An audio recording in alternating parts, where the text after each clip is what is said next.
So, imagine pulling into your own driveway after a brutal 14-hour shift.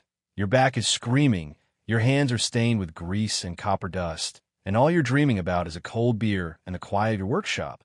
But instead of an empty space, you find a pearl-white BMW X5 parked dead center in your garage, like it belongs there. And the woman who put it there has the audacity to fine you $200 for leaving the door open. My name's Miller, and I'm a high-voltage electrician who spent 10 years saving every scrap of overtime to buy a modest place in Silver Creek Ridge, a neighborhood that looked like a suburban dream, but turned out to be a playground for a HOA treasurer named Victoria Sterling, a woman who treated our bylaws like her personal gospel and everyone's private property like her own backyard storage.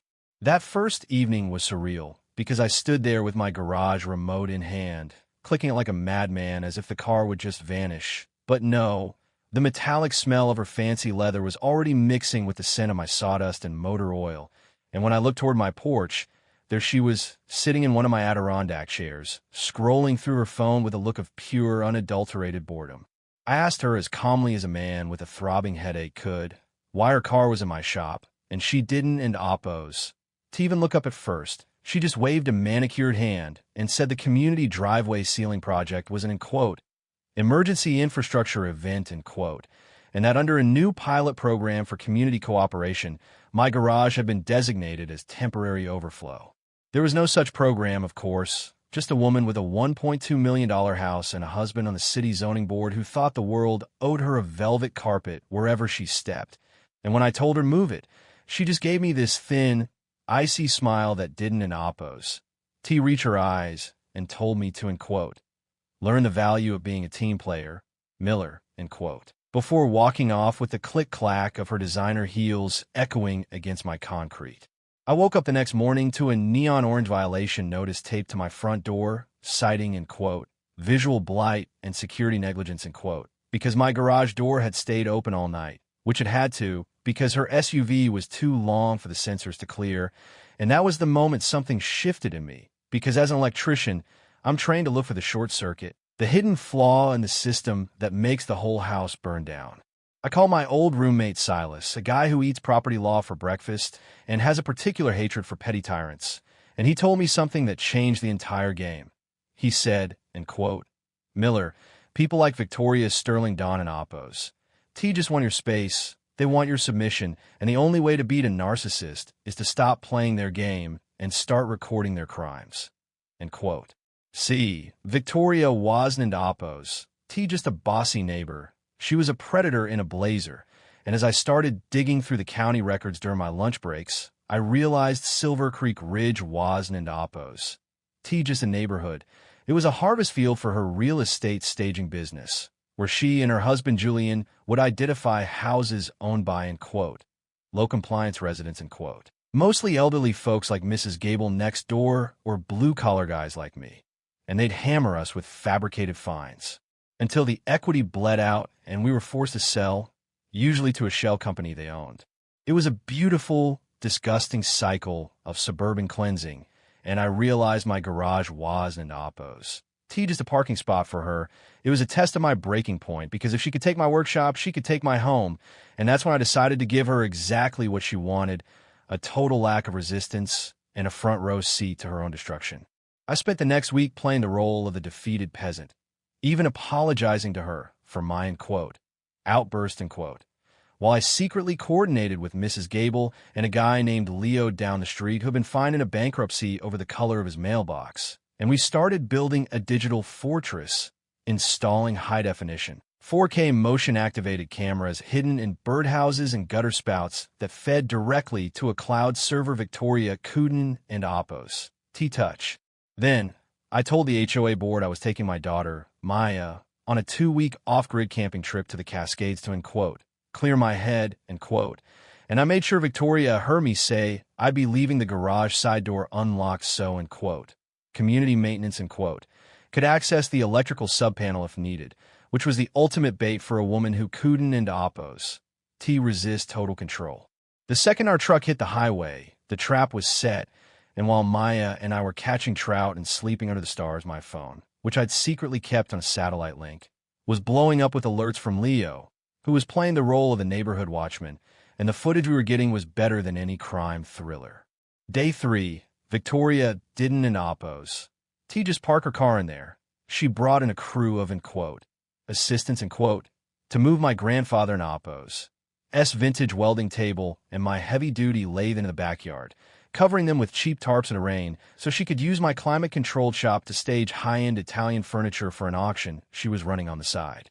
She was literally running a private, for-profit business out of my deeded property, and on day 5, she brought a locksmith in to change the deadbolts because, in her mind, the space was now her auxiliary warehouse. But what she didn't in Oppos, Tino, was that Silas had already filed a quiet title action and a formal criminal complaint for grand theft and trespassing with the state attorney general. The beauty of a person like Victoria is their hubris, the way they start to believe their own lies. And by the end of the first week, she was hosting wine and cheese staging previews in my garage, walking potential buyers through my space while mocking my quaint working-class aesthetic to her friends, all of it captured in crystal-clear audio and video. But then she got greedy. She tried to have the city inspectors come out to condemn my backyard shed, which I'd built from Maya's telescope, claiming it was a fire hazard, but the inspector she called happened to be a guy I'd worked with on a dozen commercial jobs, and when he saw her fake HOA work order, he didn't in Oppos. T sign it, he called me, and then he called the police. By the time I drove back into Silver Creek Ridge on day 14, the neighborhood looked different. There was a tension in the air, a kind of electric charge, because the word had started to leak out that the mean lady in the mansion was under a microscope, and as I pulled my truck into the driveway, I saw the pearl-white BMW was still there, now blocked in by a mountain of staged furniture and my own locked garage door.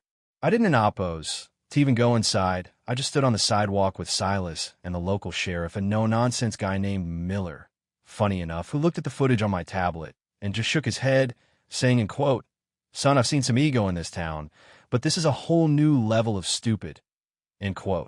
When Victoria came power-walking across the lawn, screaming about how I was interfering with an authorized HOA staging event and threatening to have me arrested for harassing a board member the sheriff didn't in Oppos T say a word. He just held up his hand and asked her to produce the deed to the garage she was standing in, and the look of pure, flickering panic that crossed her face when she realized the dumb electrician had outplayed her was the most satisfying thing I've ever seen.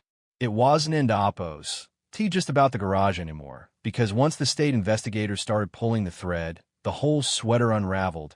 They found Julian's emails detailing how they'd targeted Mrs. Gable's property for a commercial rezoning flip, and they found the HOA bank accounts where Victoria had been borrowing tens of thousands of dollars to fund her staging business's overhead.